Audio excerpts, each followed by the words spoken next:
এবং কোরআনে আল্লাহ ওয়াদা করেছে আমি আল্লাহ ততক্ষণ পর্যন্ত আপনাকে খুশি করব যতক্ষণ পর্যন্ত আপনি খুশি হবে। এই আয়াতের ব্যাখ্যায় মুফাসসিরিনরা এবং হযরত আবু হুরায়রা রাদিয়াল্লাহু তাআলা আনহু বলেছে আমার নবী তিনার উম্মতদেরকে এত ভালোবাসে এই আয়াত থেকে আমরা জেনে যেতে পারি যে আমার নবীর একটাও উম্মত যতক্ষণ পর্যন্ত বাকি থাকবে নবী আমার ততক্ষণ খুশি হবে না। এর মানে আমার নবী প্রত্যেকটা ঈমানদার নরনারী উম্মতি জান্নাতি হবে।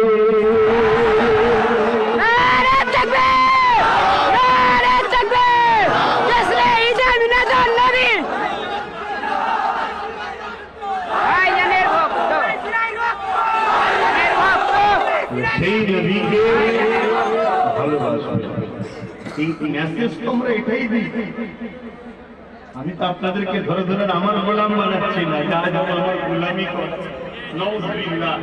আমাদের কাজ आप लोगों को पकड़ पकड़ के आमीना की लाल गुलाम बनाने की कोशिश कर रहे हैं। बोलिए কেন যারা আমিনার লালের গোলাম হবে আমিনার লাল তাদেরকে আল্লাহর দাসত্ব করার শিক্ষা দেবে। জোরে বলুন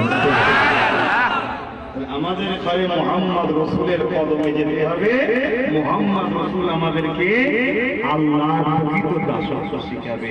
যেমন সিদ্দিক আকবর, সিদ্দিক ছিল না, শুধু আবু বকর ছিল।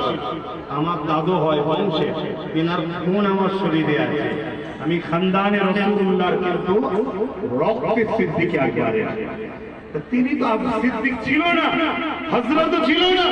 আমার নবীর কদমে গেছে, নবীর ইশারায় চলেছে, নবীর গোলামি করেছে, রাসূল তিনাকে সিদ্দিক আকবর বানিয়ে দিয়েছে।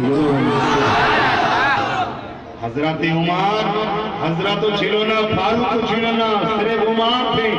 आका के कदमों में आए, आका ने फारूक आजम बना दिए हैं। बोलिए सुभान अल्लाह। আসুন আমার নবীর কদমে আসুন, নবীকে প্যার করুন, নবীকে ভালোবাসুন, নবীকে মহব্বত করুন। নবীর মহব্বত যেখানে পাবে সেখানে জুড়ে জুড়ে গিয়ে বসবেন। সেটা আব্বাস সিদ্দিকী হোক আর হযরত হোক, যেই হোক, যেখানে দেখবেন নবী দিচ্ছে নবী সেখানে যাবেন।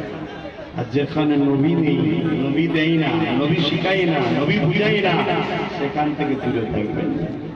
কেননা আমরা কোরআনে পড়েছি ইন্নাল্লাহ